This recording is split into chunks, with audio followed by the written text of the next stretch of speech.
to see her progression all over the years. It is great. It is great seeing these juniors, and I mean, we have it's a World Cup, not as big as the World Championships. We had the World Championships this year, and so as a result, not a lot of people can come to the World Cups. It's very difficult to have two huge competitions right in a row, right? So we do have a small junior women's class, but this represents the future of freestyle for the women's category. So we expect all these women to go on, take the senior class, and then, of course, mentor people coming up. So there's a lot of young ones in this development camp we got going on here, and they are, they're too young to compete. They'd be considered the cadet class, and one of these days we'll have them here in the junior class. Yeah, I think the future of freestyle kayaking is definitely bright with all these camps running all over the world. So the future is. I'm pretty scared, Hojo. I'm in senior now, and I'm pretty scared that this junior come get me in senior. Yeah, that's how it goes. It is quite the nice event to have here on Ambush Wave. There you can see the heat sheets up now. This is going to be our heat, and we want this sport to go on and thrive. Of course, later this week we will have it down at the Good Wave you referenced. This is Ambush. This is more of a wave hole. Good Wave being more of a wave. Yep, Ambush, that's at the top of the river near the dam. And then later on Good Wave will be right in town in the Columbus city in Georgia State. It is an amazing place to be at because it's so close. Like, you could literally go kayaking on Good Wave and get out, get dressed, and go eat in town, like walking. Yeah, it's pretty spectacular downtown area. Of course, that's brought to us by the Uptown Columbus organization, really doing such a great job down here. There used to be a few dams on this river. They took those out, basically built what I believe is the largest whitewater park in the U.S. By whitewater park standards. Maybe in the world, I think. Possibly even in the world. That's absolutely potentially the case. So here we go. We're about a minute out where I looking upstream, I see 5 paddlers in the eddy. That's always a good sign. Means we do have the full heat. We got all the paddlers. Just waiting for Neve Mackin to take the water. So Neve out of Great Britain.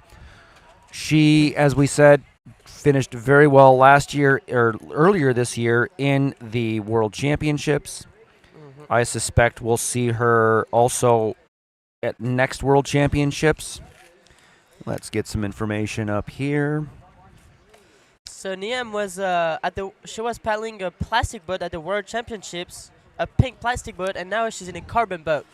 So for those who don't know, a plastic boat is a polyethylene boat, so it's a little bit heavier and a little bit less rigid than a carbon boat. And a carbon boat is super light, and that's definitely a performance boat where you can go very big and very fast because it's way more reactive. And yeah, we see Niam switching boats, so I'm sure she's going to throw down in this boat for sure. Absolutely. She's not only second place in the world in junior, she's the British champion as well. Oh, yeah. Yep, out of Leicester in the UK. And I believe she's getting ready to or is going to college now. Of course, some of these people, especially the juniors, a lot of these guys have to take time off of school to be here. Yep, for sure. And despite being from England, she does love skiing. So I don't wonder if she goes and does those British ski parks or if it's just like, nah, I'm going right to the Alps because they're so close to the Alps there. I think that's what the English people do. They just come to the Alps, eh? Yeah. Well, they do have those cool indoor parks there and stuff like that. I didn't know. And her ambition, of course, is to take this Junior World Championship. And having come second last year, she's definitely well-suited. She's putting in the work to do this, so it's going to be amazing to see how well she does. And I see right now she has the thumbs up. Tom, Neve is coming down onto this feature. Let's take a look at what this second place world champion is going to show. Okay, Niam coming in, dropping into the wave, front surfing. She is doing a nice flat spin just to set up herself to throw down another trick. Here she goes for the roundhouse. Of course, they can do a roundhouse right, roundhouse left. That's a spin back to the left. They can do these moves both directions. And it only counts once.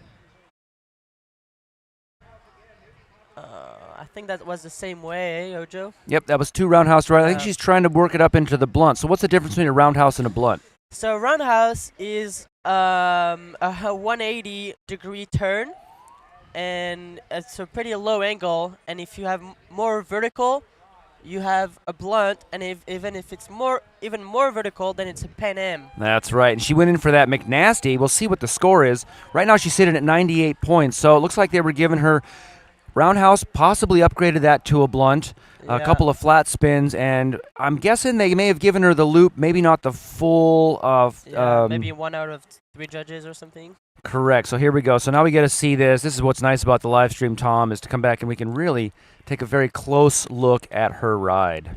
Nice. Oh, nice roundhouse. So I think the roundhouse is whenever it's lower than 20 degrees. If it's higher than 20 degrees, then it goes into a blunt. So 20 degrees. Gotcha. 20 and then 45 and then 90, I believe, are the cuts. Yeah. Yep. So here we go. Springing it around. I think she was maybe starting to work into that blunt McNasty or roundhouse McNasty, which adds the extra links. But now we have Chloe Spears of the U.S. So Chloe has moved all around the U.S. a bit. I think lived in Texas. Now she lives here. She was out at team trials this year in the United States in Columbus, Missouri, and or not Columbus, Missouri, in Oklahoma City, Oklahoma. Pretty much local now, though. Yep, she lives here. Yeah. There she goes for a flat spin, a right flat spin, and the nice shove it to the right, and here she goes. Looks like she's trying to go for a blunt or a roundhouse, but I think she does another flat spin from the same direction, and looks like she's trying to set up, but looks like she's having a hard time setting up, but. Yeah, this feature, it's a little squirrely. They don't want to move too far left because they'll definitely flush. It looks like maybe she's setting up for a switch McNasty. Oh, catches an unfortunate edge and flushes there.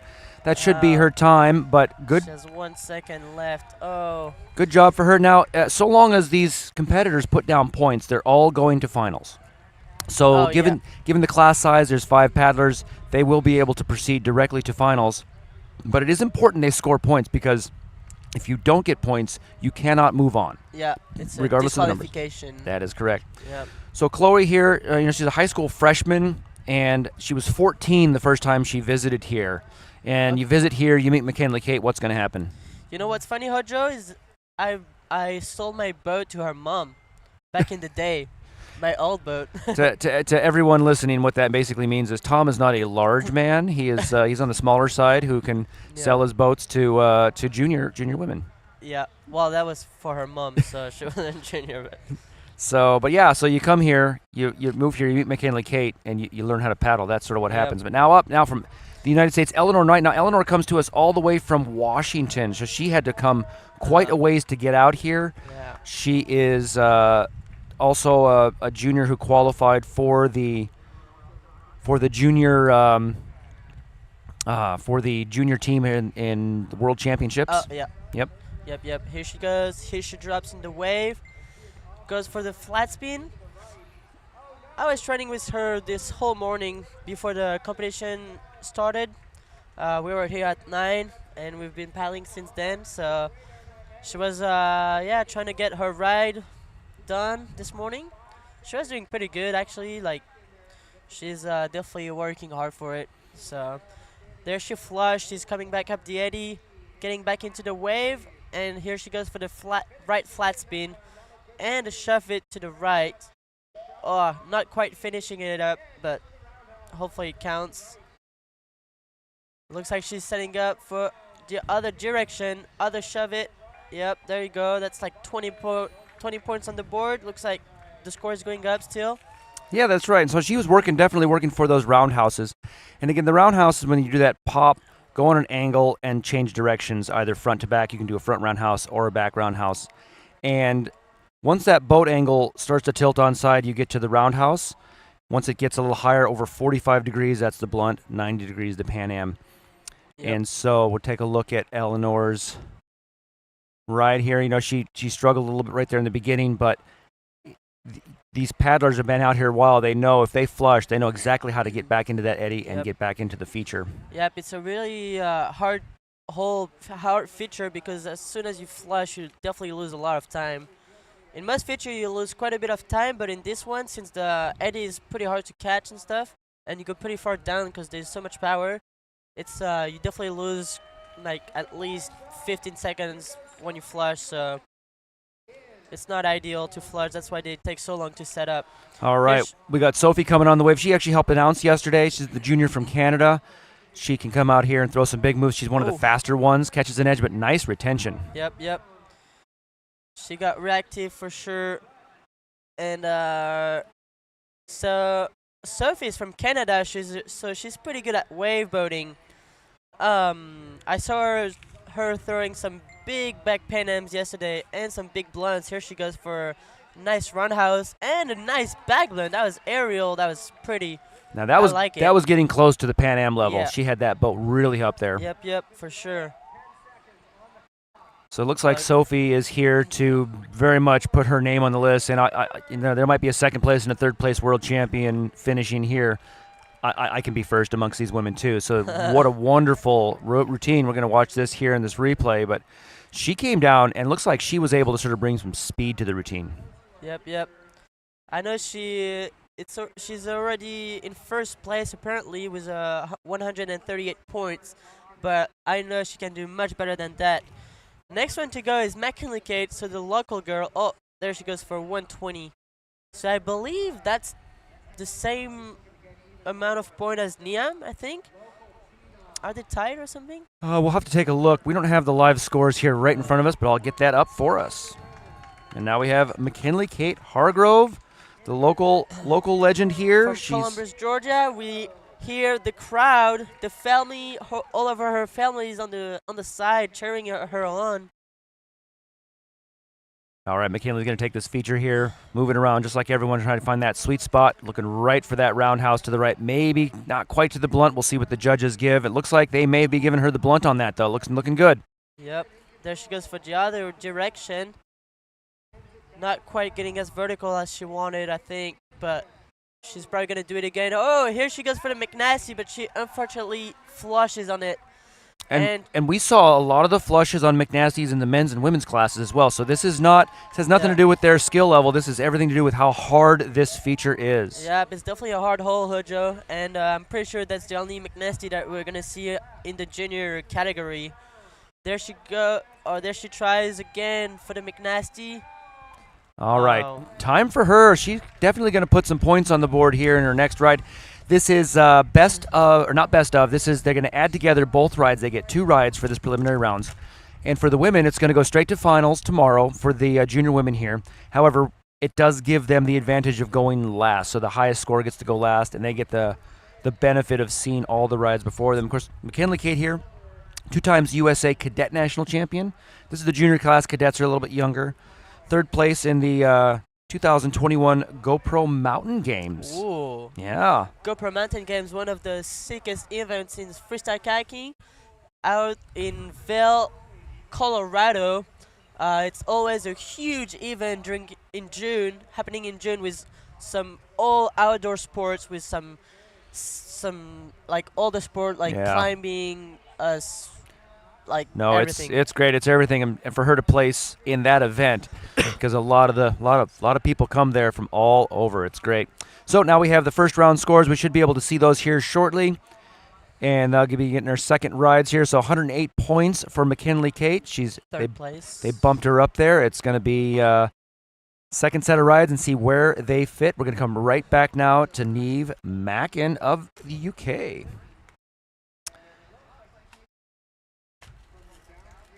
Looks like Niamh is going to start from the lower eddy. I do not think she's going to do an entry from the top. That's correct. Starting from the bottom, from the right side. Now the time will start once she breaks over that eddy line. Yeah. Right there. And in the foam. And they should give her the time when she gets over into the main feature way to the right, because they know that's where the competition is. So they careful about that. There's that roundhouse to the right. We'll see if they give her roundhouse or blunt. Looking like of Roundhouse. You're in the Roundhouse. Nice spin on the other side, and she is setting up for a nice blunt to the right. Looks like it looks like they're cutting a blunt. That's good. So she's getting the roundhouse and the blunt. Yep. That's sort of a practice thing. You can sort of do the roundhouse. I feel comfortable. Go back and try to put more angle because the higher the angle, the higher the potential to flush. Yeah, but Joe, I think she's not satisfied with this because it looks like she's trying the blunt McNasty that she was getting yesterday. That I saw her doing a couple times, and that's why she's trying again on the blunt. And of course, that blunt McNasty, not only is it blunt and the McNasty maneuver sort of put together, but the links give you extra points on that than just a regular McNasty, which would be a spin to a loop. Mm-hmm. That blunt gives you a few extra points on both the blunt side of it and another 5 points on that and on the link bonuses. Yep. So next up is Chloe. We're still waiting on Niam's score. The judges are arguing about her ride. What tricks to count, what tricks not to count. Probably conferring, not necessarily arguing, I would say. It's not a full-out fight up there, but it looks close. Looks close. That's true. No, the judges definitely want to get this right. They're going to take their time and make sure they get this right. And look at that score, 108 points for her second ride, 230 combined. That will slot her into first place by default, but that's not going to be the final for everyone else. So we'll see. These other paddlers can definitely come in and take more points. So now next up we got Chloe Spears, again, relocated here from Texas recently. She got to compete in the U.S. team trials. She didn't qualify for Worlds this year, but I suspect that next year she has a solid shot at getting that. It's probably, I think it's her first year in junior, right? Yeah. She's still pretty young. I don't think she started kayaking. I think she started kayaking just not too long ago, so she's doing pretty good already. Yep. Here she goes for a loop. That was a little sideways, but it was pretty good. She's trying to set up for the back blunt. Oh no, unfortunately she flushed and she's getting into the middle eddy to get back up. She's pretty far down, but she's gonna charge hard to get back up that eddy super quick. All right. So she still have a few more seconds to get up there, and she has the power and skill to get in there. The question is, and this is when we all learn, is how quickly can you initiate a move, because it's not just getting on the feature, it's getting set up. She's going to go plug for that loop. Oh, almost pulls it off. That would have definitely been an extra 50 points. She flushes on that. I think she's definitely going to take this ride and evaluate it into tomorrow. I bet she does even better. I'm sure, but I think with 100 points, she already had a loop counted, so she could have added some bonus air, but Yep, that's what the air bonus, of course, is if the boat comes out of the water. And they can get air bonuses on every move they do. Typically, there's a few that require air in the definition. Air screws being one of them. Space Godzillas, you got it. However, if they manage to get that boat off, even if it's just a roundhouse, 15 points, even if they get that boat completely off the water and achieve the roundhouse, they can get the air bonus, which is like another 10 points, I believe. Yep. And the next one, so we have air, and then we have huge, mostly for the big aerial bonuses. Absolutely. So that goes all the way up to 50 points for the biggest tricks, which if you add the air bonus and the huge bonus, it goes up to 90 points. So it's definitely a strategy to get some huge bonuses. Absolutely. Next one up, dropping into the wave, is Eleanor from the United States. Here she goes for the spin to the right, and she flush. Oh no, she can get back in. Yeah, paddle. Oh yeah, she made it back in. That was pretty close. There she goes for the roundhouse. Yeah, she's going to take her time here. She's got some points on the board. She needs to get a lot more points if she wants to get further up in that heap. But right now she's sitting in fourth place. This 10 points won't necessarily improve her yet, but she still has time. Probably put down a roundhouse or two, and she can bump up, possibly taking that over that third spot. But unfortunately, McKinley Kate has another ride to come. So Eleanor is from Kirkland, Washington. She's actually a swim instructor, lifeguard kind of thing, and She comes to us, in the freestyle community, just really happy to be out here. She was 15th place in the Junior Worlds this year in Nottingham. Okay. So she's just getting this freestyle under her belt. She's here now only with 5 women to compete against, but she wants to definitely place into that top 3. They all come here to fight for that, and she's been working really hard, traveling out here all the way from the Western United States. She also does, like a lot of the other paddlers, she's rock climbing, hiking. I suspect that someday we'll probably see her at the NFC.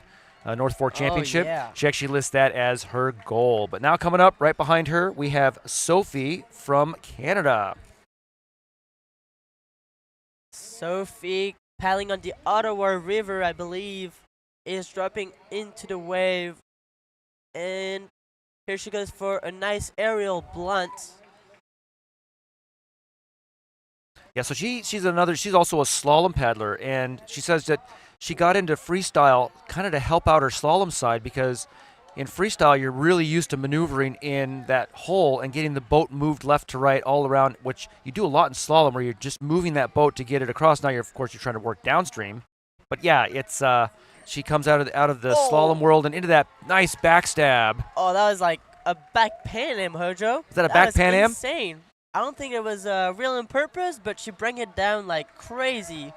Oh, look at that freak front loop. She is pulling a huge score now. It's just with this point right now, she's going to take over Neve's score on one ride alone. Oh, yeah. Oh, that was an awesome ride. I think she's pretty happy with this. Look at her. Yeah, look at her kissing the crowd. Yeah. Her coach, Caleb Grady, Yep. real solid coach for World Class Academy and just all around great boater. Let's check this out. I hope they get that play up here in the slow motion, because I was looking down at the tablet when it came through. I think it's the next one. There's a nice back blunt.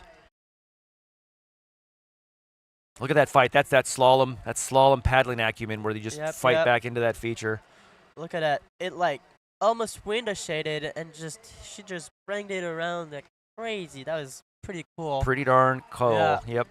That's why freestyle kayaking is so good, because you get into some crazy position and the goal is to bring it back to wherever you want. You notice it at races like the Utz race, the Utz trophy, Yeah. where someone flips, they make a roll, they look okay. A freestyle paddler flips, and before you even realize they're underwater, they've rolled right back up there, because that roll is so crucial to not only keeping yourself on the feature, but keeping yourself on the feature and scoring more points as rapidly as possible. Mm-hmm.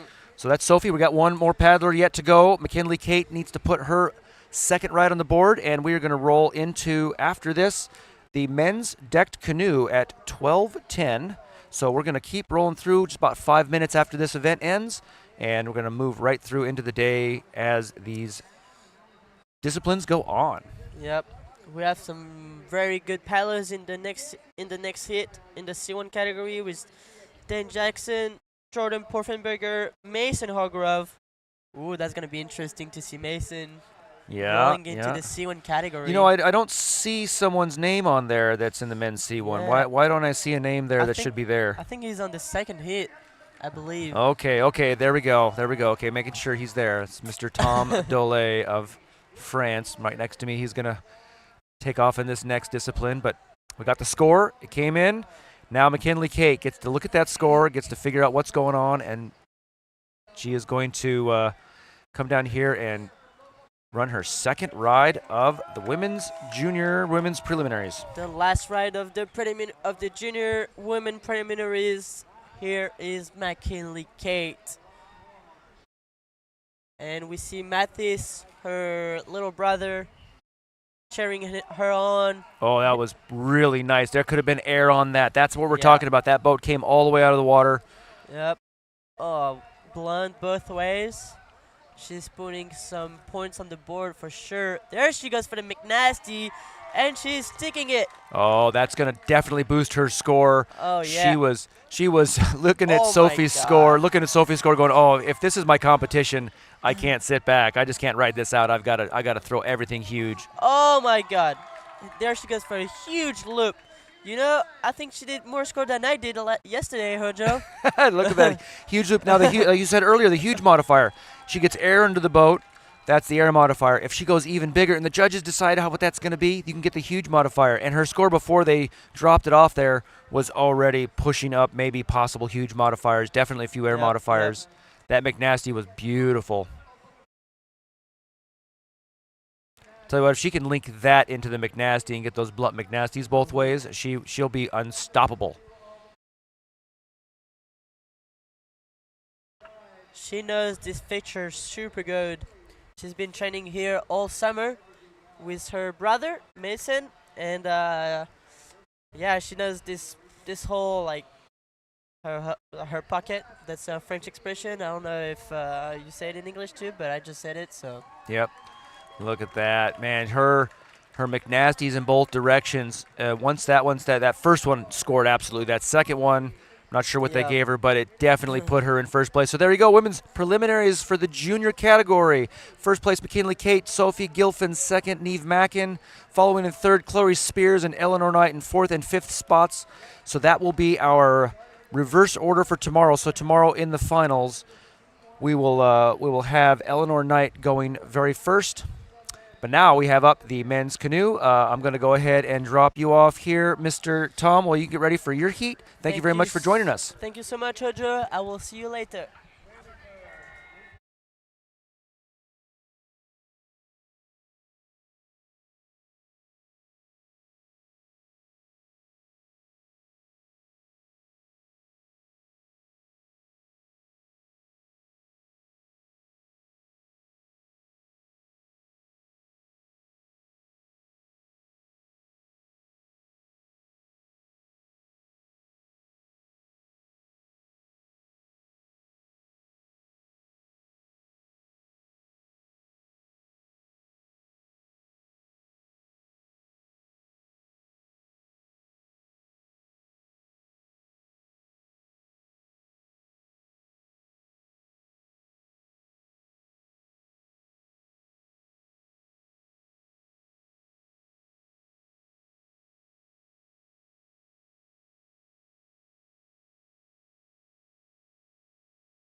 Alrighty, ladies and gentlemen, we're back here. We are under 1 minute. I am joined now by Mr. Alan Ward. Alan, welcome. Hello, thanks very much. Yeah, so Alan, why don't you tell us about this heat coming up here in a men's C1 category? Well, we've got 2 heats coming up next. 5 people in each heat. Oh no, 5 then 4 actually. Jordan Poffenberger, one to watch. Dane Jackson, of course, one to watch. And again, well, I mean, it's a stacked couple of heats actually. Zachary Zwonnenberg, and then Mason Hargrove, the local boy. Michael, also from the United States. Seth Chappelle, who did really well in the OC1 yesterday. Mikaja McCurry. I'm not seeing him paddle yet, but I'm looking forward to it. Harry Price from the UK. He is one to watch as well. He did really well last year at the Nottingham World Championships. And then, of course, Tom Dole, who was just on the announcement. Yeah, and that Mikaja McCurry, actually, I think he's coming off a surgery. He paddled K1 yesterday in the junior men's class. So wow. He's one of our slalom paddlers who's decided he's had enough of slalom, I'm sure. Yeah, I'm sure he hasn't done that. But he's coming out here, and we're going to see him put down. But, yeah, firstly, Jordan Poffenberger, Dane Jackson, Zach Zwonnenberg, Mason Hargrove, and Michael Mijuskovic from the United States. So we've got 4 from the U.S. and 1 from Canada. So this is a big U.S. shootout. We actually have 6 from the U.S. in this category in total here at the 2022 World Cup here at Ambush. It's not often you see a junior man actually paddling in the C1 as well. Normally it's the seniors only, so that would be good to see. Yeah, the one who did it quite a bit though was Tom Dolay. He would come out there and as a junior get under the skin of those seniors. So here we go, Jordan Poffenberger dropping into the feature. Jordan's dropped straight in, looking for his first move, going for a clean blunt off the left side, and a back blunt using that shoulder to set up nicely. Going for the clean blunt to the right as well. What's he going to do next? Just cruising around, getting ready. Going for another back blunt, very nice. It's a tricky feature here. It's actually quite fickle. Every so often, when you think something's going to retain, it just pops you out. So you've got to be really careful. Going for, looked like a donkey flip there, really good. Jordan's paddling a carbon freestyle boat made by Liquid Logic. There's a lovely big air loop. Going for the KY or Blunt McNasty, didn't quite stick it. A lot of people have found that the left KY is a little bit easier to stick. I myself have struggled a little bit with that right one. I flushed a couple of times yesterday, so it was good to see someone in C1 going for it, but not quite successful with that one. Well, not only that, but the C1, they only have one paddle blade on one side, so depending on which side you're on, that left move or right move is doubly challenging as it is. Oh yeah. Yeah, Jordan has done famously well. I believe he was the 2013 second or third place finisher behind Dane in World Championships. He's just been paddling around. He's in the OC category as well, having paddled yesterday in open canoe. He unfortunately could not make it through the World's Championships, just couldn't finish that out. We had that bloody COVID came and bit him, and he had to drop out. It was really sad. Oh, man. And he was doing really well in both categories. Yeah, Jordan's one of those people you always see up there in the top 5. Yeah, nice air screw right there. His paddling here today on this boat, it looks like he's definitely been putting in some work. He hasn't been here very long to get the practice rides in, so he's obviously been practicing somewhere. Yeah, I was talking to him about his boat yesterday. It's a prototype that they've been protoing for about 12 years now, I think. I think he sort of builds it, tweaks it, builds it, tweaks it, and it's always the quote-unquote prototype. Liquid Logic just doesn't. A lot of the manufacturers don't make a lot of playboats now with Jackson and Giggy pushing out the competition. Yeah. So Liquid Logic's very well known, of course, for their creek boats, but Jordan is sticking with it. Not only that, also the C version, so it's completely different on the inside than any other Liquid Logic boat. It's not just a prototype, but one of a kind.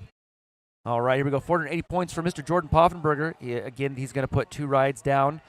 Given the numbers here, it looks like they're going to cut straight to finals in this class, so they'll only take 5 out of this. But next up, Dane Jackson. He is the current world champion in C1. In K1.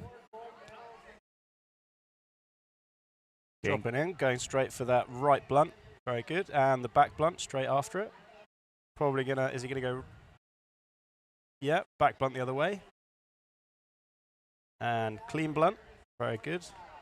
Feel like he got some air on that one as well.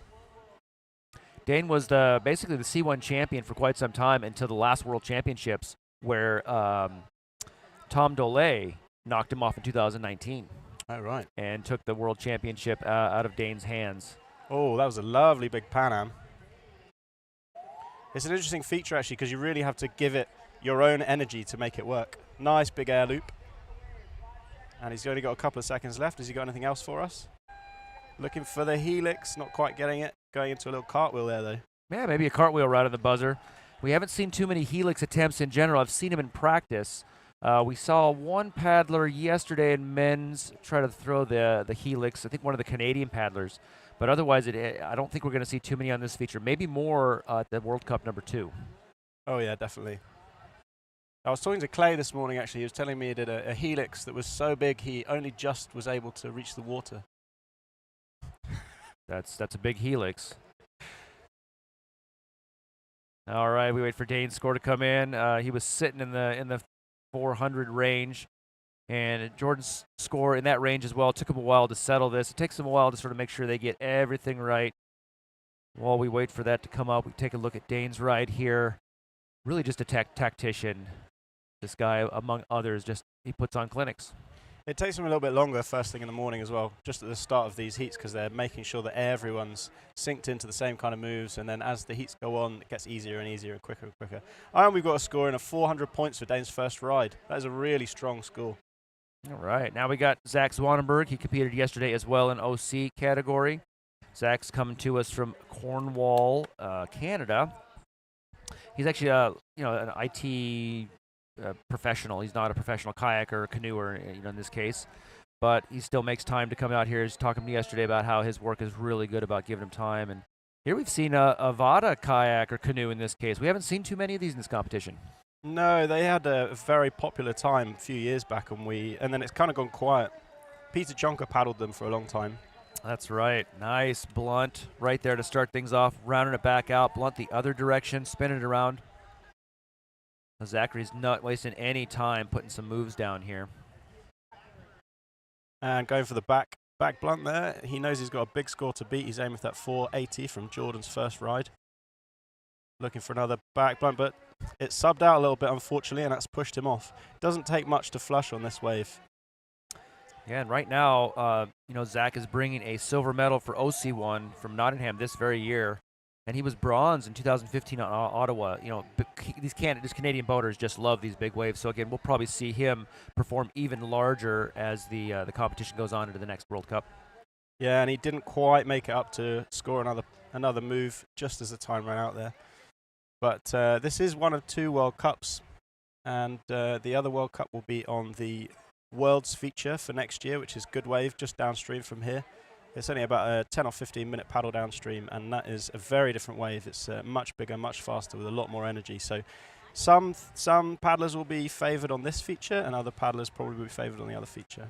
All right, coming in with 35 points. Now, he started real strong. Just a couple of, I guess they gave him the roundhouses there front to back, but then just couldn't bring much more to his routine there. So he'll definitely want to come back. Again, there's 9 paddlers lined up, but only 5 will go on to tomorrow. But now we're looking at Mason Hargrove. This is the super junior back in the day. He actually missed his second junior season, had to go straight to senior class. He's given this C1 a shot. And it dropped straight in for a wing over, and then unfortunately took a little window shade straight after. I'm not sure if that would be a linked move or not, but it pushed him out of the feature, and now he's on his way back up. That is the favoured eddy on the river left. It's much faster than the other one, and he's charging straight back up. Yeah, I would say that the window shade is my entry move. So if they don't score it, I'll be sorely disappointed on how I do entry moves. It looked like he was going for a wave monkey there. Well, he can do all the wave moves, but it's one of those things where this guy is just pretty new to the C category. And so, there's all of a sudden, if you don't remember, if you forget you don't have that other blade and you drop that left hand in this case, it's going to throw your balance completely off. Oh yeah, and Mason's the local boy. He's the local favourite, and he has been paddling absolutely incredibly. He got really good runs in the K1 yesterday, so it's good to see him trying something a little bit new and trying to transfer those skills to kneeling up. Yeah, I think he's sitting basically 3rd place right now.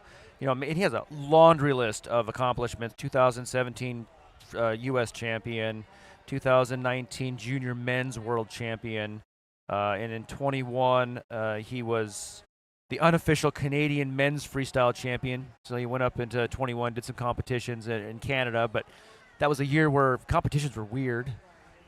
Sometimes you had them, sometimes you weren't supposed to, but you did. Oh yeah, and the COVID times. Yeah, and of course he's qualified into the men's quarterfinals later this afternoon, and that will be a fun one to watch. I believe you're in that class, are you not, sir?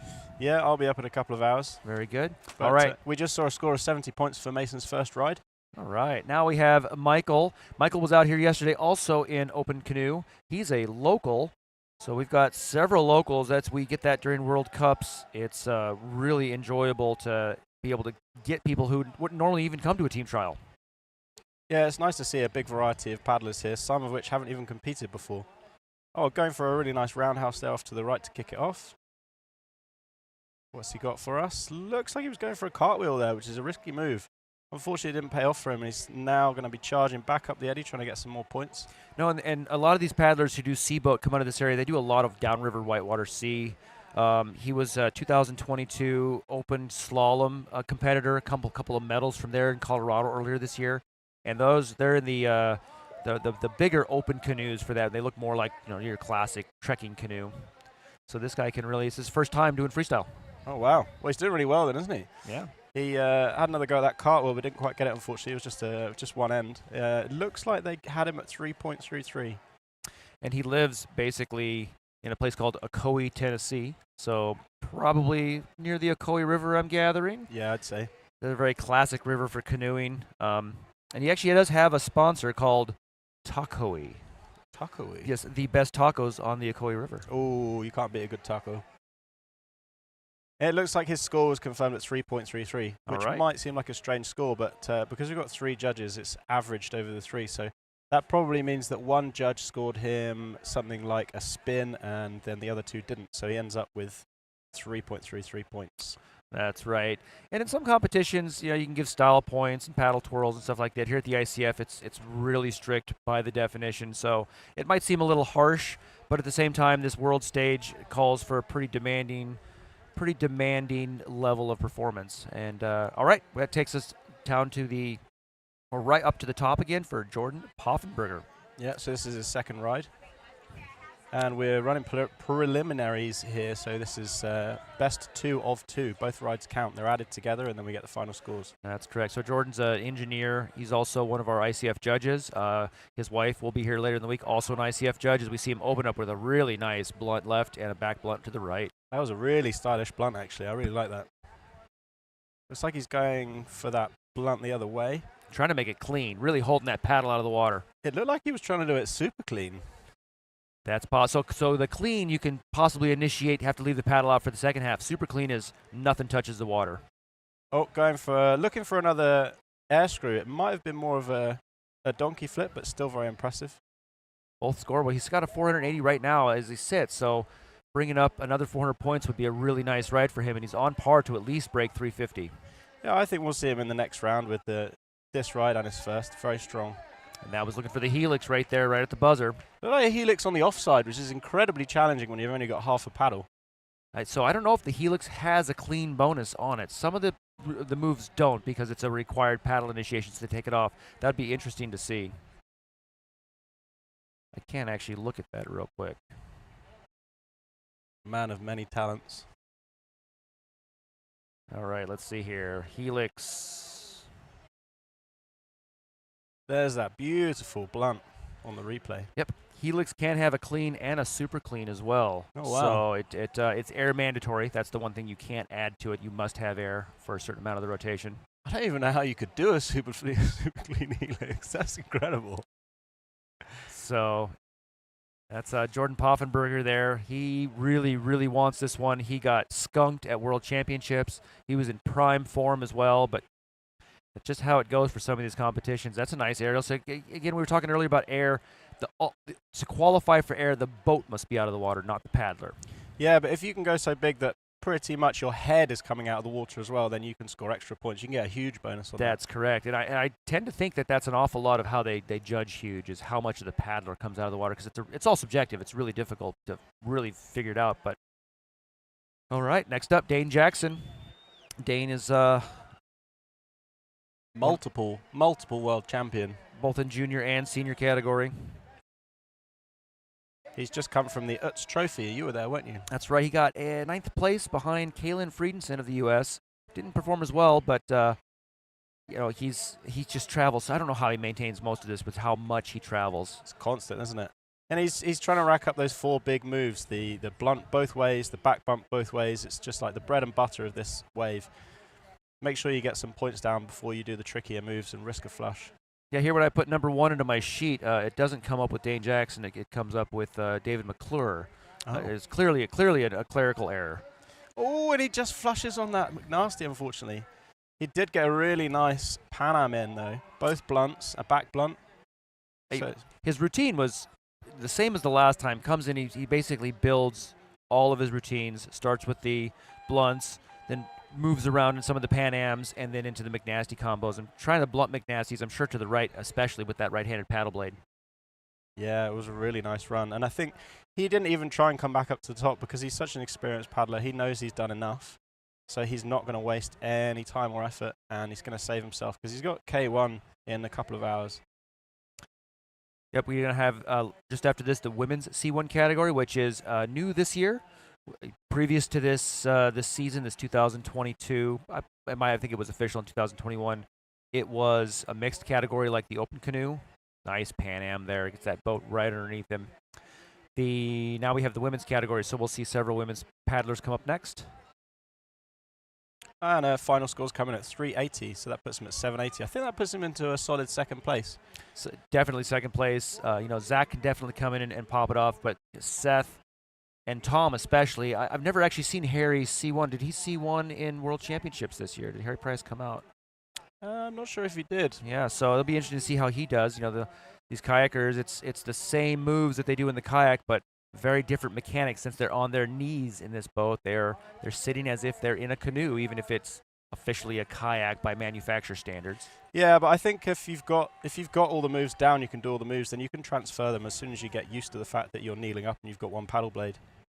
Well, you know what they say: half the paddle, Twice the man. no, twice the swims. All right. That's me. That's when I do it. Beautiful Zach starting right out, doing the same thing, going into his roundhouses left and right. Now, instead of doing a back roundhouse out of that, he's straightening back up, so he's spinning out of it and setting up forward instead of doing one of the back moves. That's pretty typical that once you get backwards, you do a back roundhouse or a back Pan Am. Yeah, it makes sense. It saves time. It lines you up nicely. As long as you're fairly high up the pile, then you can drop straight back into another move. Well, he's already bested his score by more than double, so he's having a much better ride this round. Yeah, this is much more typical of what we'd see from him. Not sure what he's trying to set up for now, but he's taking his time. And he's unfortunately just fallen over and power flipped just at the end there. Yeah, well, that's for Zachary Zwonnenberg of Canada. I wonder if he got a little water in his boat. He seems like he's sitting a little low on that brace. That water below that feature, though, this is big river water. It's very oh, nope, he's injured his shoulder. That's what's happened. He's injured his shoulder. That's really not good to see. Well, we've got a really good rescue team down there, so I think they might mobilize and go and make sure he's okay. I think hopefully they've noticed that. We've got someone rushing over to give him a hand.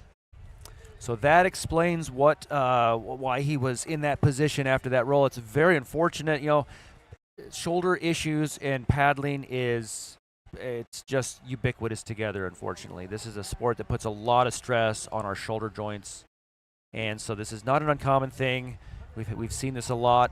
He will be getting help. Looks like we do have a kayaker on him. He's safe. He's in a good spot, but hopefully he'll be able to continue the competition. We'll see. So best of luck to Zachary Zwonnenberg, especially after that really good second ride. Yeah, he got a final score of 140 points, which was way better than his first ride. And it looked like he may have had a shoulder problem when he was rolling up. I was looking out for it, and I didn't see him wincing whilst he was surfing, and then he did that roll, and then he came up holding his shoulder, so it didn't look good.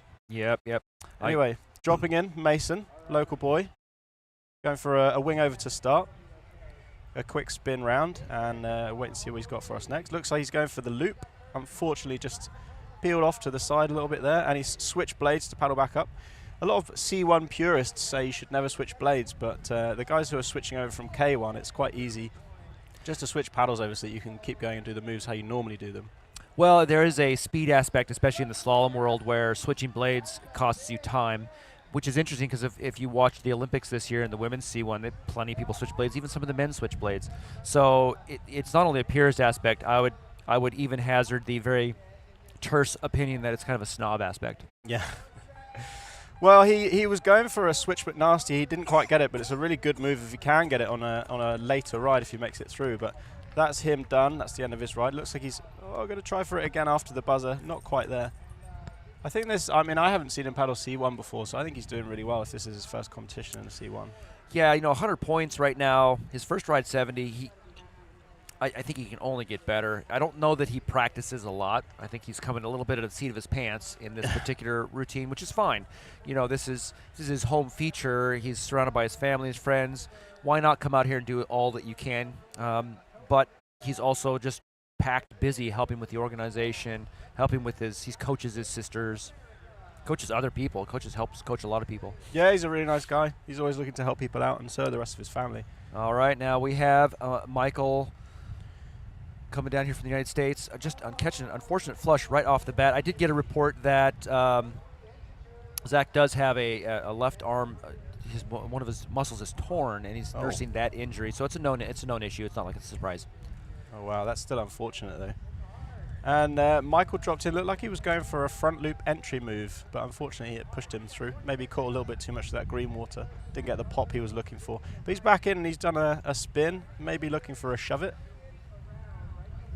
He's keeping that boat moving. Go for a roundhouse there. Yeah, trying that extreme J-stroke paddle to get that boat around without having to even do a cross stroke. So good job for him. Another 3.3 looks like it's going to be. Just great coming out here. I suspect he's probably a pretty respectable creek boater in his own right, given the slalom acumen And these southeastern boaters, they have places like the Ocoee here in the Chattahoochee, Chihuahua, wonderful rivers all the way up to the Gauley, and so these guys paddle everywhere on big water, just have a blast. Oh, it looks like he went for another cartwheel. Yeah, and his score has been confirmed at 3.33, so it leaves him at 6.66 points. All right, so that is the first heat. We're going to have the second heat turning up here in just about 4 minutes. We're going to take just a really quick break. Again, you are watching the 2022 ICF Canoe Freestyle World Cup here in Columbus, Georgia on the Ambush feature.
All right, here we go. Welcome back to us. I guess people at home probably never left.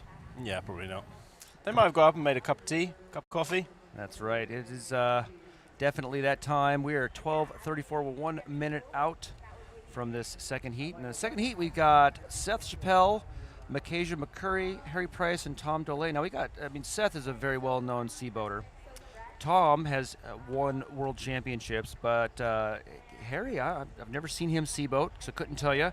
And Micajah, he's coming, into us from the slalom world as well, doing K-boat, and also coming off of surgery apparently. Oh wow! So he's his first freestyle competition, and looking forward to seeing him for many years to come as well. Well, I haven't really seen Harry paddle much in the C1, but he's a very good K-boater, so I would expect big things from him, to be honest. That's right. But first up, we'll see Seth Chappelle. He was second place in the 2015 World Championships there in Ottawa. Yeah, I think he was first in the OC1 yesterday as well in their heat. Yeah, he did really well there. He was fourth place in C1 World Championships in 11, 13, and 17. So he has been doing this for quite some time. Yeah, very experienced competitor. Yeah, and he's also a father. One of our many dads that are out here now. We've got several dads. We even have EJ as a grandfather paddling out here. So we've got wonderful families, and I'm sure they'll bring their families to paddle. He learned to paddle with his family, just like a lot of us. Big time canoe riders there in Pennsylvania area. Yeah.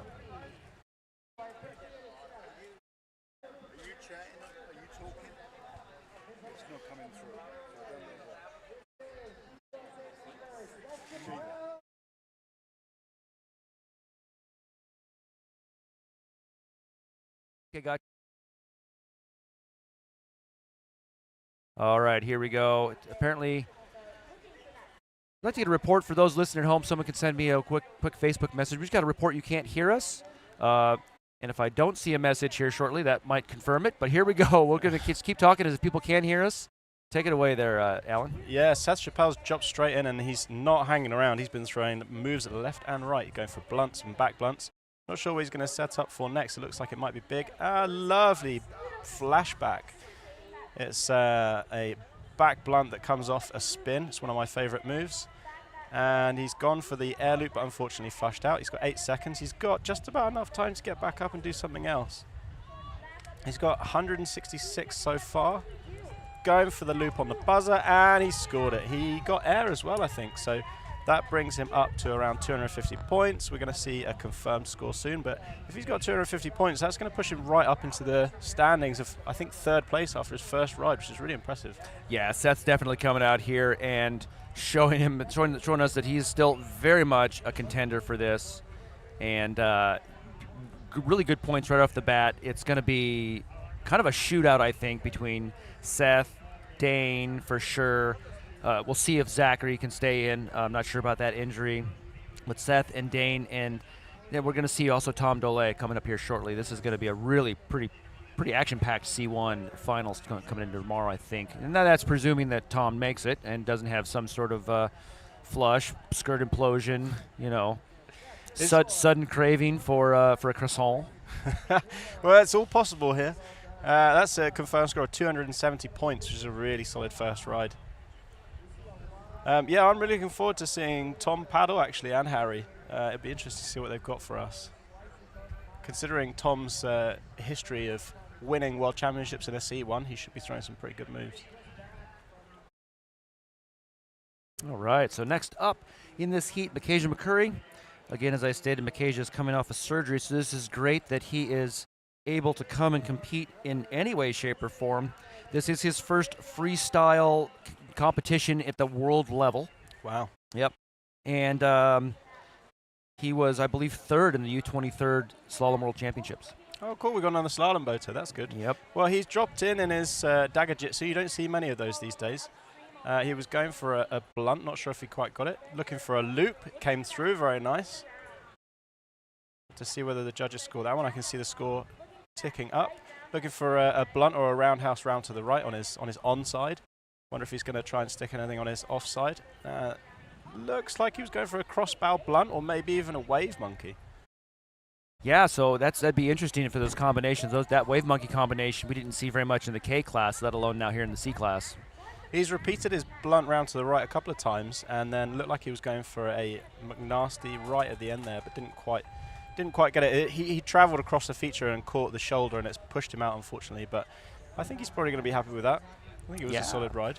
Definitely. I mean, he's bringing that skill. He, as far as the slalom boater that's coming into freestyle and doing both K and C, he looks really, really like he's been doing this for many years. And no doubt he's probably been playboating for years, just first competition.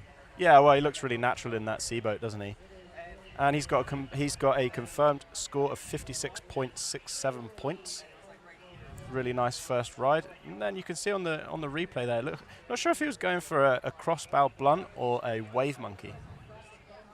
We haven't seen any wave monkeys yet in the C class. We haven't even seen many in the K class. No, it's definitely a move that when they try it, there's been people flushing on it. So I think it's one of those ones that if you're going to see it, firstly, you're going to see it right at the end of the ride. Yeah, and I wouldn't be surprised if we saw it first in the C class because they're set up higher. They've got way more leverage. And dropping in now, it's Harry Price from Great Britain. His girlfriend is the one that actually pushed really hard to make sure that there was a women's C1 class, which is really cool to see. He's gone for the front loop. I'll have to see if the judges score that one. He didn't quite get any air on it. Looks like he's going for it again. Pulling it through nice and straight. Paddling back in and sitting sideways. What's he going to go for next? Going for a really nice blunt on his offside, a clean blunt. And coming round for looked like a clean back Pan Am on his offside, but didn't quite stay on. I think he caught a little bit too much of that shoulder. Switching blades like a lot of them do to charge back up there quicker. He's in the faster eddy, but he hasn't got a lot of time. Let's see if he can get back in there. No, he's going to call it. He's an experienced competitor, so he knows when it's time to call it and not waste any energy, because he's going to be competing in not only the C class but the K class in a couple of hours, so he needs to be careful about energy levels. Absolutely, and that's you have to play that planning game. He planned his ride out really interesting. He started a little flat wasn't really putting anything together. And then right at the end, it's like boom, boom, boom. Got his moves right up there. Yeah, I think he saw the time ticking down and thought, right, it's time to lay it down, get some scores on the doors. Yeah, Harry Price has been paddling here. I believe his first World Championships was in 2015 in Ottawa. Yeah. And that was a really popular World Championships. It's the most people I've ever seen at a competition. That was the Garb Worlds, wasn't it? That was a really fun World. That's correct. Excellent feature there. Yeah. There's that clean back Pan Am he went for again. He's got a final score of 130 points, which is a really nice score. That's a good way to start, but I'm sure he's going to want to build on that on the next run. That's right. And now we have the Flying Frenchman, as we have named him, Mr. Tom Dolay. He is a former world champion in C1, so he knows exactly what he needs to do to get onto this finals round. And he's dropping straight in for a wing over entry move, so he's not wasting any time. We haven't seen many entry moves going for a right blunt. I imagine he's probably going to go for that left blunt next. There it is, clean left blunt, very nice. And then back blunts. Oh no, it looked like he was sort of catching an edge. I wasn't sure if he was trying to go for a McNasty or if he just caught an edge, but that's pushed him really far down on that eddy on the other side. Oh man, 20 seconds to come back from that. That's going to be tough. He is not in a good spot to finish this right out, but it's good effort here showing it. It's just one of those things that it's part of our sport. You get those deep flushes, and this feature really does not have the best of eddies. No, it doesn't. The eddy on the island side is a little bit tricky because you've got to come all the way up and then surf across. The eddy on this side that Tom was just trying to go up is quite boily. And it's nice to see that he was really trying to push it to get back up there. But he already had an unofficial score of 86 points, I think it was, which pushed him quite high up. And because he's a seasoned competitor, I imagine he'll just take that as motivation. And he'll push much harder in the second run. So I'm not worried about Tom yet. Yeah, yep. Tom, of course, French paddler. He was 9th in C1 in his last Worlds, so he didn't perform as well as he did in 2019. He used to live in this area. This is actually a feature he's very familiar with. He spent a few years here with his family. What a great place to land. He's since been back in France. He was at the Utz race just recently as well. Yeah. He went and paddled that. He's also really trying to curate that handlebar mustache. So you watch him, he'll be twisting the handlebar mustache. So it's Mr. Tom. That's going to round out this round. So now we got Tom sitting in 7th with one ride there. He can improve. He only has to get a few more points to get up into that 5th place spot to go into finals tomorrow. So we're going to bring it right back around to Mr. Seth Chappelle. Yeah, Tom had 83.33 confirmed points, and it's not going to take too much for him to push up into the top 5. So I'm sure he's got something more to show us. So Seth, as I said, is a father, and he's got a daughter right now, and I believe another one on the way. So that would definitely busy. Yeah, with he and his wife and 2 kids, that's a OC4. OC4 would be the. It's a packed schedule, I'd say. That's a big ship. Yep. And here he comes. He's looking really happy. He's waving to the crowd. It's an interesting competition here, actually, because all the crowd are over on really far away, and the judges are judging by camera. So it changes the feel of the competition a little bit when you're competing. So it's nice that he's waving to the crowds and getting them excited as he drops in. Yeah, we got. I think the U.S. predictably has the most athletes here of all the nations. So a lot of families can come down to make this. If we see him just go right in there for a blunt to the left and back blunt to the right. Yeah, I think his paddle barely came out of the water. He just switched from one straight to the other, and then he got his clean blunt on the left side and then another back blunt, and looks like he was probably trying to go for maybe an air blunt or a something a little bit bigger, and going for another back blunt there. He's got his bread and butter 4 moves. Now he's going for something bigger. Lovely big air loop, nice and straight. What else has he got for us? Maybe a McNasty, I'd say. Looks like he's lining up for a McNasty. He's a bit far over, changed his mind. Here we go, turning round. He's not got much time. Going for an offside McNasty and lands a really beautiful McNasty. I'd say that had air and maybe even huge. And then he's going for a big back Pan Am just right on the buzzer there. Wow, he really brought that out. Definitely really comfortable with this feature. Yeah. Like he's really looking like he knows exactly where he wants everything to go. Right now sitting at a 400-point score, which I believe it's going to, if that score stays in there, it's going to keep him way in the first place spot without any problems. Yeah, really strong ride there. That McNasty was amazing. In canoe, they're up on their knees. So they're already higher up off the water, and he's also a taller individual in general compared to, say, Tom or Dane. So the leverage he can bring to this boat, he really can pull a lot of power in there. And look at that, 680 points. We'll see where that sits him. I'd say that's up towards the top. Yeah, confirmed second ride score of 410. So as you can see, he really did work for it in the second ride. He wasn't happy with his score after the first ride and really pushed and improved on it. There's that lovely snappy air loop he did, nice and straight. And we've got our next competitor dropping in. Yeah, McKay again coming out of the slalom discipline, playboater extraordinaire here as we're learning. Also coming off of surgery, so it's nice to see these guys get healthy for them to come and compete. He's also sponsored Dagger Immersion Research. Yep, dropped into a front surf and straight away going for the moves. He has spun it around, so he must have surely have at least, there you go, there's the 10 points. Looks like he's going for a blunt on towards the left. He went crossbow on that, which was interesting. Give himself a bit more leverage to pull it round. Don't know if he was quite clear of the foam pile, which is important on a blunt. Looks like he's going for the loop next. Not quite getting it. I find the best way to do that is to sort of come in sideways and chop the front down into it. Otherwise, the front will pearl straight up and you'll end up in a front blast. Yeah, this is this wave, this whole feature. It's actually, if you drop in onto it, you can just sit there and surf all day long on a front surf. Real stable, real nice, but definitely a challenge to get any sort of moves and not flush. Yeah, and it's definitely better to start with the easier moves, the more comfortable moves, and then build up. And we saw him go for a really nice front loop there with air.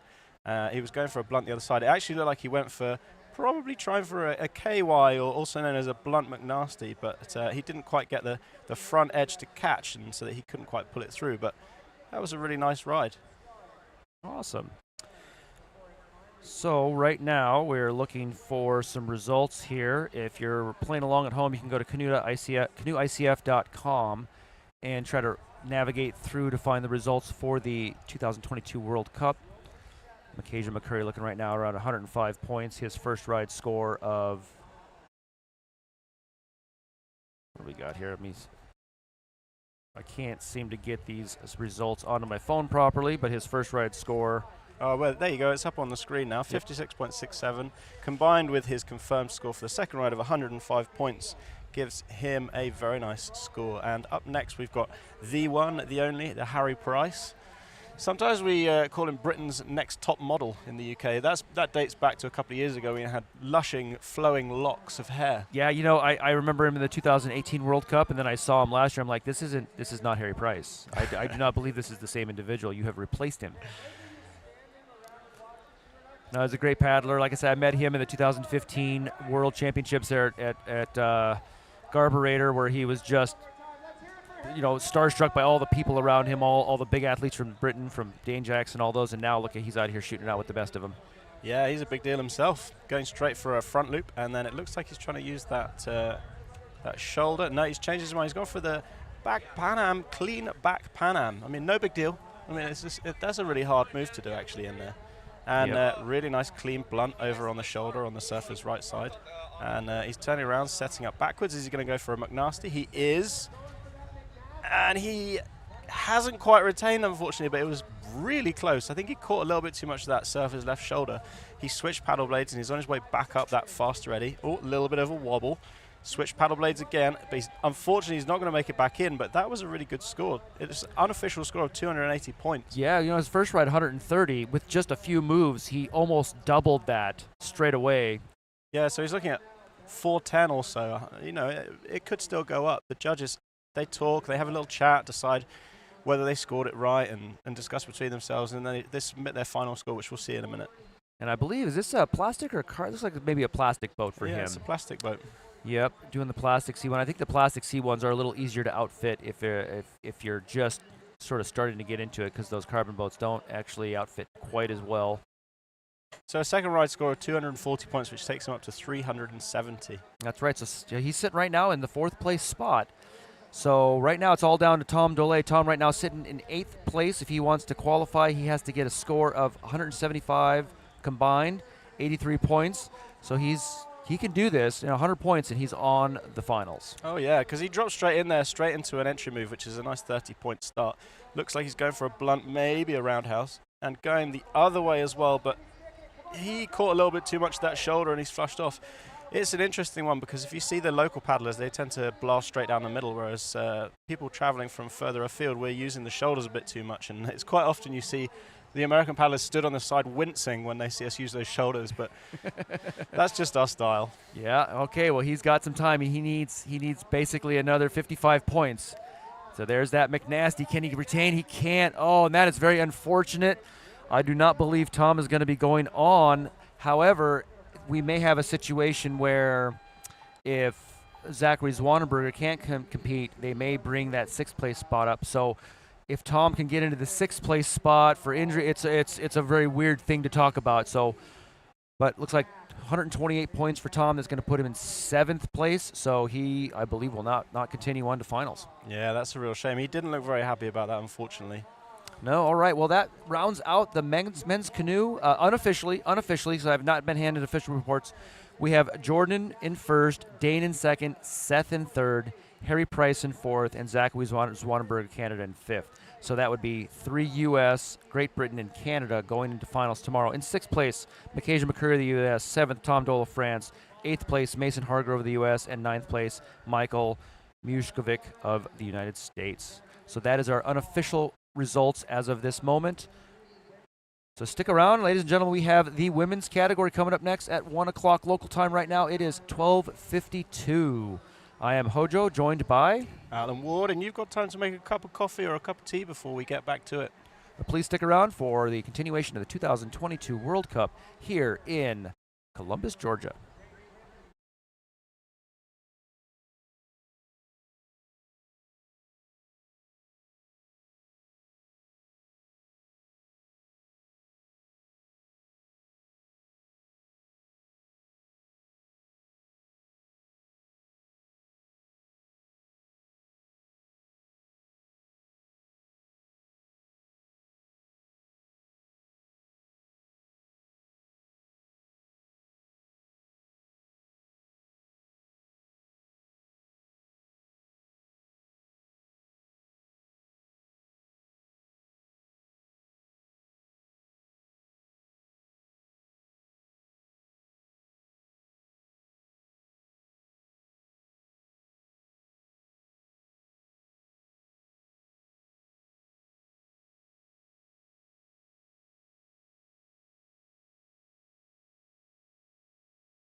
Okay, we are back, and I'm joined by Mason.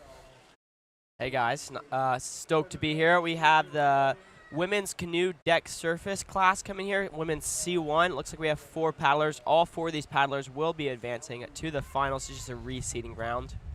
Yeah, and it's going to be interesting to see. We've got 4 women in this round. It's good to see a C1 category for the ladies. This was pushed really hard for by our current world champion, Ottilie Robinson-Shaw. She's world champion in C1 and K1 from Nottingham earlier this year, and it'd be amazing to see if she could win World Cups as well. Yeah, 100%. This is a tricky wave hole feature. Everyone's really enjoying it, but looks like we have our first competitor up. Sophie Gelfillen from Canada. She also just competed in the junior women's class, going to World Class Kayak Academy. Here she goes, dropping in for her first ride. And she drops straight into a front surf, making sure she catches the wave, looking for that spin. Slight pause, but I think she's probably okay with that. Looks like, yeah, the judges have given that to her. Now she's carving out to the shoulder, switching blades, getting ready for the next move. Not sure if she was going for a roundhouse there or not, but she's just going to keep that boat moving. Yeah, 25 seconds back on. Looking for that back blunt, cleaning it up, keeping her hands out of the water. The judge is going to give her a clean bonus on that one. Looking around. Maybe she's going for the other back blunt. Not getting the pop that she wanted, but she still has 10 seconds left. Switching those blades again. Very nice back blunt there, but just unfortunately falling over and out of the feature. Solid first ride for Sophie. Oh, and she's stoked. It looked a little bit like she was going for a back Pan Am there at the end. It was a weird one because she started off really easy with a little spin and like, oh yeah, this is a good ride. It's going to be solid but conservative. And then she throws a load of back blunts and tries to go for a back Pan Am. It's incredible. Yeah, 100%. Sophie was joking with me earlier. She's like, all I want to do is beat your score. I just finished up C1 and only scored 100 combined. Sophie's done a lot more C1 than I have, and she's definitely an amazing all-around paddler. There she is, 70 points for her first ride score. She is on her way. That was an awesome start to her first 2 rides. Again, this is the prelims, and both rides are going to be added together for their total score. Yeah, really nice run there. I guess she must have scored one of those lovely back blunts. But it's good to have a bit of healthy competition, isn't it? 100%. Next up, we have Jack, fantastic from Great Britain. So I think Jack's first World Championships was back in 2003 or 5, the same as me. And so she's been on the scene a long time. She dropped out for a bit, and now she's made a big comeback in the C1 class. She's going straight for her shove it. Let's see what else she's got for us. Front surfing down, and she's turning around. Oh, looking for another shove it maybe. She's playing the points game right now, trying to tally up all those little tricks before maybe she goes for a bigger trick. Getting a nice spin there. She looks super stoked on that one. 18 seconds left. Oh, yeah, she was pleased with that, wasn't she? I mean, the most important thing is that they all score some points. Because they're all going straight to final, as long as they score points, then they go through. So all we're really doing is reseeding the heat. Oh, she's so happy that she didn't pay attention. She fell over. That's really nice to see. Solid first ride by Jack. She is absolutely stoked on that. She was given a big fist pump at the end of her ride. There's a nice little replay of her catching the wave, going straight into the shove it, not messing around. So these athletes, they're sitting on their knees with one paddle blade. So if you thought kayaking was hard enough, try sitting on your knees with one blade doing it. Yeah, and you're sat up quite high when you're doing that as well. So for some people, when they're really experienced, they can use that extra leverage to their benefit. But for a lot of other people, it raises your center of gravity and makes it much harder to balance. There's that big old fist pump to flip over. How long have you been paddling C1? About a solid 2 months now. Oh, wow, that's good. Oh, and we've got a final score there of 8.33 points for Jack's first ride. And she looked really pleased with that, so that's good to see. Let's see if she can do any better on the second one. Yeah, looks like our next up, we are going to have Holly. She competed for Team USA in Nottingham, England. She is always smiling, always super stoked. She is from the southeast, paddles the Ocoee River a ton, paddling that Rockstar 4.0. The color coordination is on lock. Oh, that's an entry move I haven't seen before. Looks like she was going for a kind of roll in the hole. Yeah, she might have flipped over just a little too early for that one. She'll want to try that one again and hopefully stick it in the wave, but she has plenty of time to paddle back up this eddy and get back in the feature to score points. You're only scoring points if you're in the wave. If you flush out and trying to do the trick and flush, you're just going to score a big fat goose egg. Yeah, and I think the trouble with her entry was because she was upside down, her body, all the green water hit her body and it carried her downstream and just pushed her through. But it looks like she's had enough. It looks she's just happy to be on the water, so she's having a great time with Jack on the side. I think she's just gonna get out and just give it another go in the next ride. Yeah, these athletes are looking to score some points. This is a reseeding, so whoever gets first today is going to be last to go. They'll have 3 runs, and they'll be able to see what they need to score to get on top of the podium.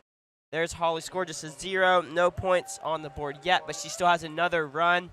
But we're up to our current world champion, Audley Robertson-Shaw from Great Britain.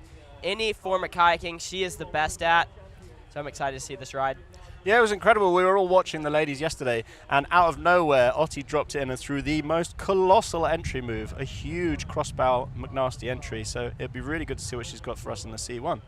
Dropping into a side surf. She's taking it easy. Going straight for a McNasty. She's not messing around. Be interesting to see if the judges scored that one. It was slightly off when it came through, but I think she probably knows exactly where she is and what she's doing, so she should probably go again. Whoa. But was that a clean back Pan Am? That was huge. That was probably some of the biggest. That was one of the biggest back Pan Ams I've seen on ambush. Backing it up with another one. Let's see if she can do it to the other side. She still has a ton of time left. She is a very experienced competitor. She knows exactly what she needs to do, so she is only scoring the most important moves with the biggest scores. She's up to 270 points so far. Looks like she's looking for a front loop, but it's a really tricky feature. And there it goes. I mean, that was huge in my book. I don't know about the judges. Sounds like we've got a whistle for her. That's the end of her ride, but she's practicing that McNasty, really big, lovely McNasty just after the buzzer. Yeah, solid first ride for Audie. Sounds like we had we'll have to check that out. She might get another rerun. We'll see. We had one clock malfunction yesterday when Nanaste's ride went. The generator actually ran out of power, but other than that, this live judging has been phenomenal. Yeah, so Otti Robinson-Shaw, she is a big campaigner for this C1 women's class, and she was one of the main people that made it happen, so it's good to see her leading the class. We haven't got too many competitors for it this year, but I imagine we'll see a lot more for the World Championships next year. I definitely agree. I know that this is just a representation of the core group that we have and a lot more. We had a huge class showing in Nottingham. I think we had 5 or 6 different heats, actual women in C1, so it was great to see that. There's a beautiful front loop from Audie. That boat was nice and aerial. She's definitely going to get a huge bonus on that one. These athletes, instead of just getting the principal score, they're the base score for each trick, they can get an added bonus, so a huge or air bonus depending on how high their boat goes off the water. They can also get a clean bonus if they don't use their paddle blade to perform the tricks, and they get a link if they try and link 2 moves together fluidly. Yeah, so to score air, you just have to have the boat out of the water, but if you want to score a huge bonus, then it looks like they're scoring them for kind of head clear of the water, which really is big. So it doesn't happen very often, but when it does, it's amazing to see. So I think the judges are having a tough time figuring out what that score might be, so we're just waiting on Otti's short score. Probably a little bit of discussion on how many huge bonuses to give her, clean bonuses, you know, all that sort of stuff. They always say the longer the judges take, the higher the score is going to be. Oh, yeah. Once we've got Otti's score in, we're going to head back up to the top of the heat for second rides. This is preliminaries, so it's 2 rides, 2 count. They're going to add the 2 together, and then we're basically just going to take that as a reseeding straight into the finals. So the first person back up will have Sophie Gelfillen from Canada. She's getting ready up in the eddy. She looks happy. She looks ready to go. Just wait. And we've got that score in of 440 points. That's incredible. That's a really big ride score. That's some scores that the K1s would be super stoked on as well. Sophie, she is the reigning Canadian junior champion. She has been to World Championships in slalom and freestyle. She's She does a bunch of slalom all over the world. She travels the world in kayaks with World Class Kayak Academy. Her coach, Caleb Grady's on the side of the river. I'm sure her parents are watching. Here she goes for her second ride of this C1 Women's, starting it off with a nice spin to the right. And a quick paddle switch, ready probably for a spin to the left. Not quite pulling it through, just caught that edge, unfortunately. That's flushed her out. It's so easy to catch an edge and push you up onto the shoulder here, and then if you're on the shoulder too long, then you are gone. Just going back to Otti's first score, she actually scored the same as Dane Jackson's first score in his C1 ride, and that placed him in second place in the men's, so that's pretty impressive. So Sophie's forcing her way back up the eddy, paddling hard. She's got 10 seconds left. Looks like she's getting a bit tired. And she's had enough. She gives a wave and a kiss to the crowd. Looks like she's had a good time. She's got 10 points down, so she's going to be happy with that. Yeah, that'll be a good, solid combined score for Sophie, helping her sit nice and high up on the podium to head into the finals. We are just waiting for her official score. The judges are adding it all up now. There it is, 80 points combined. Sophie scored a 10 on her second ride score, so she is in second as of right now. Solid place to be. So coming up next is Jack Fantastic. She is going to be dropping in from above in her blue Helixer plastic boat. She is Hurley local, which is back in Great Britain where she's from. She's dropped into a front surf. It looks like she's going for the shove it to start. And I'm intrigued to see what she's got next for us. Maybe another one of those nice spins. There it is. And she is looking for maybe another shove it. You can actually link those shove its and spins. There's a round the world where you do shove it, spin, and it scores quite well. Spinning to the left there, a shudder rudder. We don't see those very often in competitions. I think she's having a good time in there. I think so. Trying to go for some old school tricks. Oh, and she has had enough. She's quite happy. She's giving it up for the crowd. She's got an unofficial score of 11.67. Couple of seconds left, but I think she's had enough in this beautiful, hot, sunny weather. Yeah, solid second ride by Jack. She'll be stoked on that one. I've seen her around all week, always smiling, always having a good time, hanging out with Mayo and Holly. They're just one big, happy crew. There's that nice spin there. Moving it right into the shove it, just like Alan said, trying to get those link bonuses. She has an 11.67 for her second ride, so a combined score of 20, placing her in third as of right now. We still have one more athlete that can change up the order, and it's Holly.